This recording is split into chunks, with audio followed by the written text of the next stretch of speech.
हम बात करते हैं एक ऐसे मंदिर के बारे में जिस मंदिर का निर्माण भूतों ने किया है। ये कहाँ पे है? ये फिजिकली दिख सकता है हमें या वो मंदिर भी है? जाइए ना, या चलिए साथ में। वो कहाँ पर है? ये है आपका ग्वालियर के पास, मुरैना के पास भूतेश्वर नाथ मंदिर। अच्छा, इसका निर्माण भूतों ने किया है। और वहाँ मतलब पूजा किसी मतलब किस? शिव जी का टेम्पल है।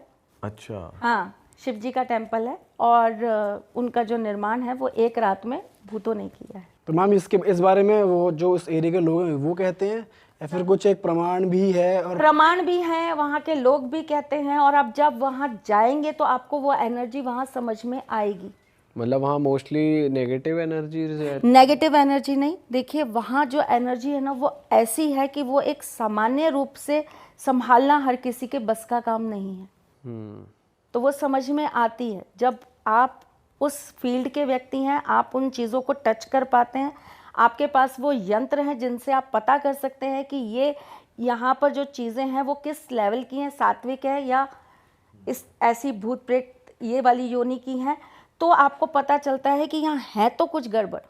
अच्छा। लेकिन वो सब भी तो शिव जी के ही गण हैं और उन सबको कंट्रोल करने के लिए महादेव स्वयं वहाँ विराजमान है। तो अरिष्ट किसी का नहीं होता, लेकिन हाँ उस जगह का निर्माण और वो जिस तरीके से बना हुआ मंदिर है वो एक मनुष्य के लिए बनाना तो इम्पॉसिबल है। तो वहाँ पे लेकिन नॉर्मल इंसान नहीं जाते? जाते हैं, हाँ हाँ आराम से जाते हैं। बट मैम कहते हैं ऐसी जगहों का प्रसाद घर पे नहीं लाना चाहिए। नहीं लाना चाहिए, नहीं लाना चाहिए, उसको वहीं परिसर में ही आपको खत्म कर देना चाहिए। या ग्रहण भी नहीं करना चाहिए? ग्रहण तो कर सकते हैं, जब मेहंदीपुर बालाजी हैं अब वहाँ का प्रसाद तो ग्रहण कर सकते हैं, लेकिन उनका जो रेंज है, उनका जो दायरा है, उससे बाहर आप पानी की एक बोतल भी नहीं ला सकते, वरना फिर आपके साथ कोई ना कोई चला आएगा।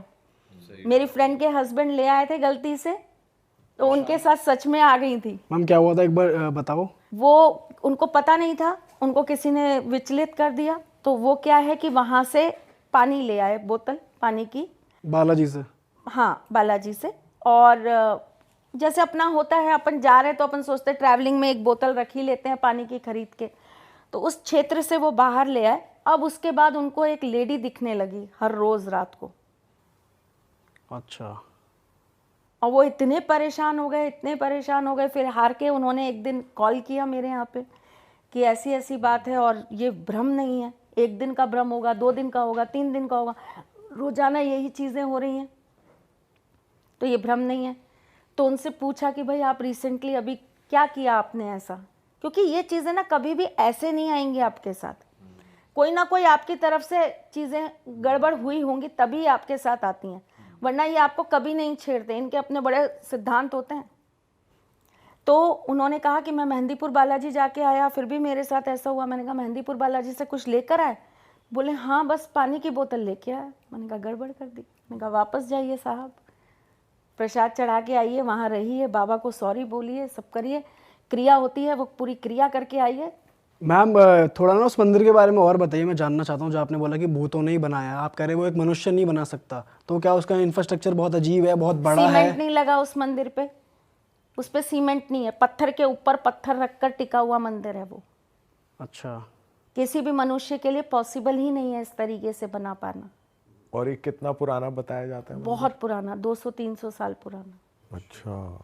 मैम एक और टेम्पल है मध्य प्रदेश में ही जहाँ पर, जिसके बारे में हमें लेटली अभी रिसेंटली नाम पता चला, जैसे आपने कामाख्या देवी टेम्पल बताया, वहाँ एक 64 योगिनी टेम्पल 64 योगिनी टेम्पल, तो वहाँ पे भी लोग बहुत सिद्धि करने जाते हैं। बहुत सिद्धि करने जाते हैं, तंत्र का गढ़ माना जाता है वो भी। उसके बारे में कुछ बताओ। वो भी पहली बात तो 64 योगिनियों का मतलब हो गया एक ऐसी सिद्धियाँ, एक ऐसा पूरा का पूरा हमारे जीवन की ब्लेसिंग्स, एक ऐसी गॉडेस जिनके थ्रू हमको बहुत कुछ प्राप्त हो सकता है, हर तरह की चीज़ें प्राप्त हो सकती हैं।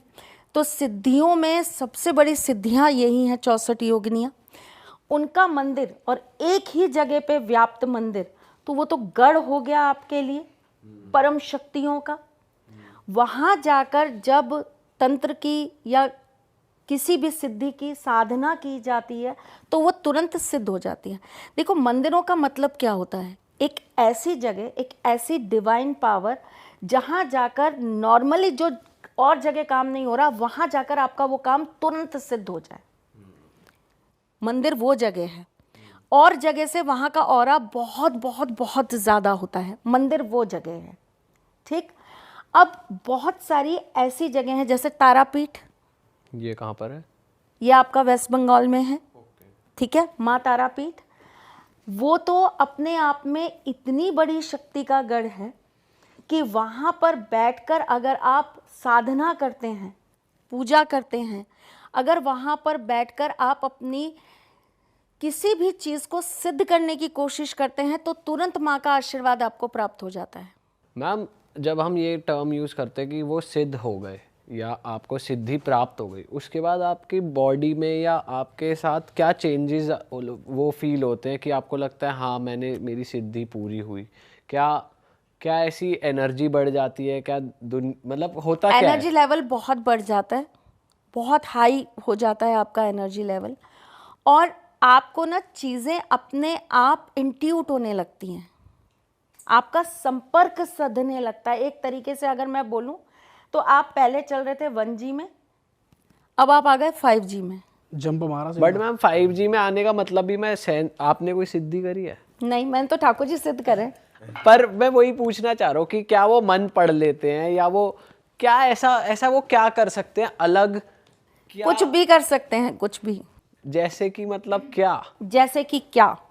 अब सपोज करिए कि मैंने आपके यहाँ पर पैर रखा, ठीक, और मैंने यही पैर रखकर आपको ये बता दिया कि आपका घर जो है ये किसी शमशान के ऊपर बना हुआ है, और मुझे नहीं पता कि क्या ये सच है। जब निकाला गया, खोदा गया, तो पता चला कि बहुत सालों पहले यहाँ पर शमशान घाट हुआ करता था। ये बात सत्य है।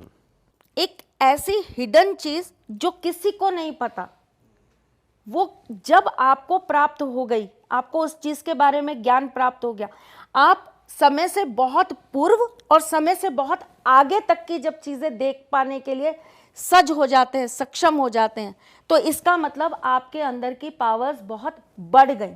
बट अगर इन मंदिरों पे अगर सिद्धि लेने के लिए जाते हैं तो प्रक्रिया तो सेम रहती होगी? नहीं, अदरवाइज सिद्धियां भी तो कितने तरह की होती हैं। नहीं, जैसे मान लो आपने बोला कि अगर इन मंदिर पे जाके सिद्धियां प्राप्त करते हैं तो एक बार में प्राप्त हो जाती है, तो मैम वो जो प्रक्रिया होती है उन मंदिरों पे जाके अलग होती है, फिर वो सेम होती है? अगर एक सुपरनेचुरल, सपोज करिए आपने कोई भी एक मंत्र ले लिया, सपोज करिए आपने महालक्ष्मी का मंत्र ले लिया, या आपने गणेश जी का कोई मंत्र ले लिया, या आपने शिव जी का कोई मंत्र ले लिया, ठीक है।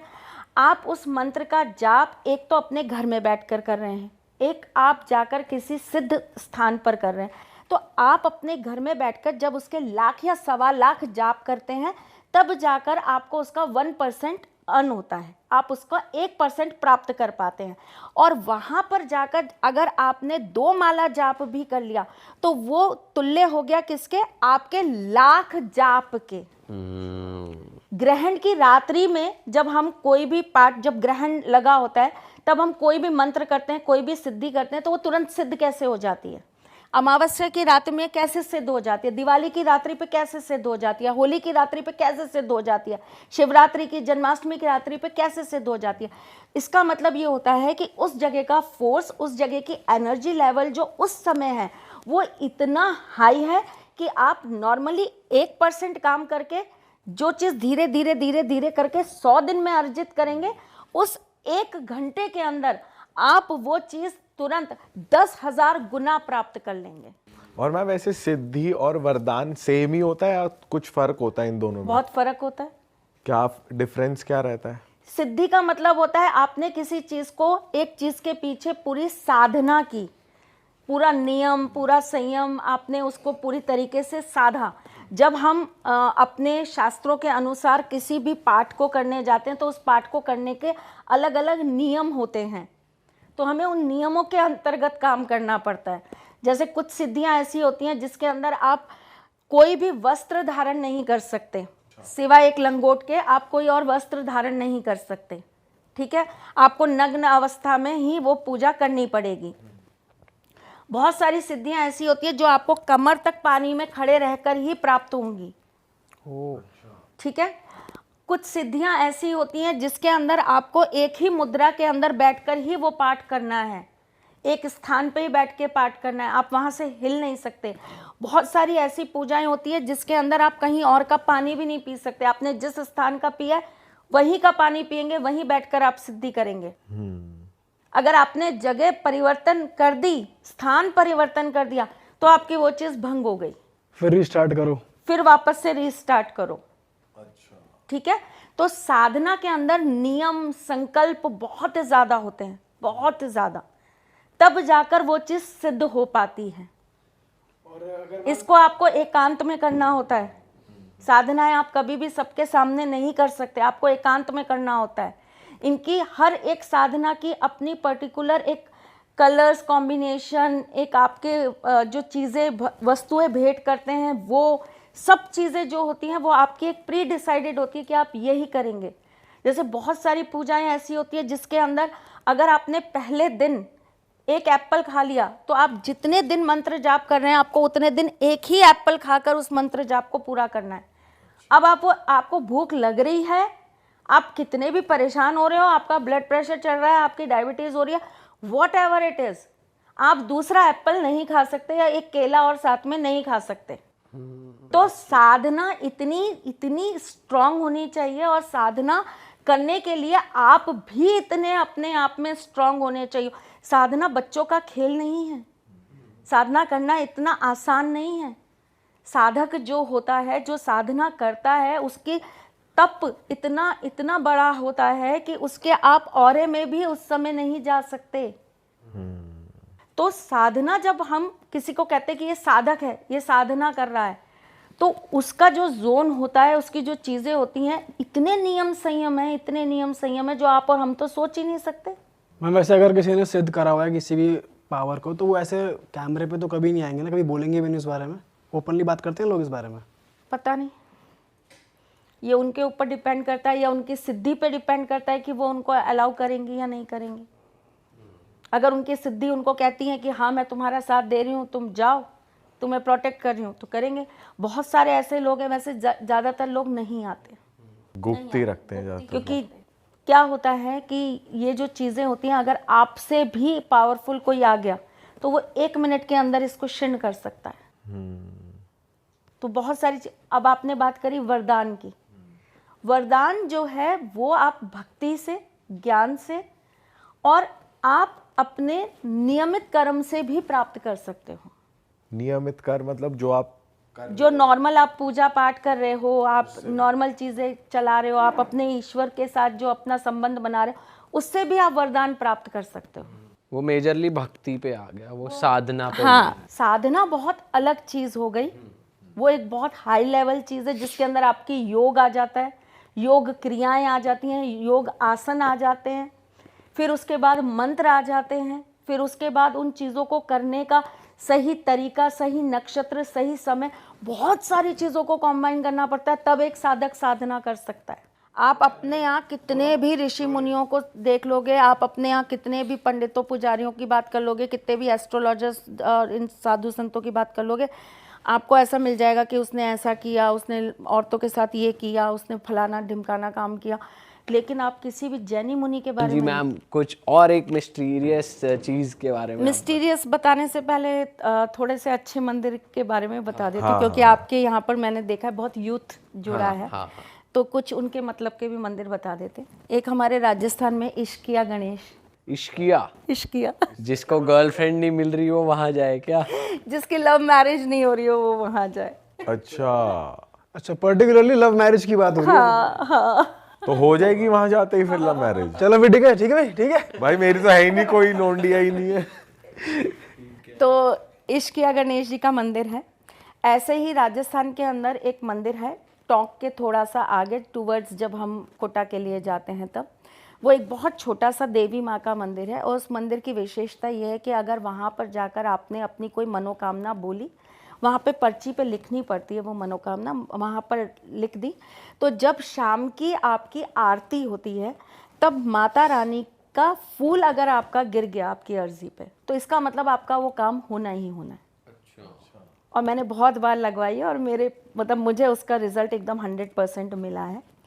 तो वो एक एकदम छोटा सा मंदिर है जहाँ पर ऐसा आप छोटा सा मतलब आपको कोई चीज़ बहुत कंफ्यूज करिए कि मेरा ये काम होगा, मैं इस काम में कुछ करूं या नहीं करूं, मैं पैसे लगाऊं नहीं करूं, मैं ये ज़मीन खरीदूं नहीं खरीदूं, आपने अपनी कोई भी अर्जी वहां लगाई तो उसके ऊपर फूल गिर जाता है और पता लग जाता है कि आपको करना है या नहीं करना है। तुरंत ही बोलते ही ऐसा होता है? मतलब अगर आप शाम को आरती तक रुक गए तो ठीक है, नहीं तो पुजारी जी फिर आपको अगले दिन बता देते हैं। और नहीं गिरा तो इसका मतलब आपका काम नहीं होगा, ठीक है। हमारे जयपुर के अंदर गढ़ गणेश हैं जयपुर के अंदर। उनके लिए ऐसा कहा जाता है कि वो एक ऐसी प्रतिमा है जो कि इतनी सिद्ध है कि वहाँ अगर आप लगातार 7 बुधवार चले गए, कोई भी मनवांछित इच्छा बोलकर, कोई भी इच्छा बोलकर, पहले तो आप वो 7 बुधवार कर ही नहीं पाओगे, बहुत कठिन है, दुनिया भर की प्रॉब्लम्स आएंगी कि आप वो काम ना कर पाओ। और अगर आपने 7 बुधवार कर लिए वहाँ पर, तो आपका कितना भी इम्पॉसिबल काम क्यों ना हो, वो उनकी कृपा से होगा ही होगा। अच्छा, ऐसी बहुत सारी चीज़ें हैं, चूँकि हम राजस्थान से हैं तो हमें राजस्थान की चीज़ें ज़्यादा पता होती हैं। ऐसे बहुत सारे मंदिर हैं।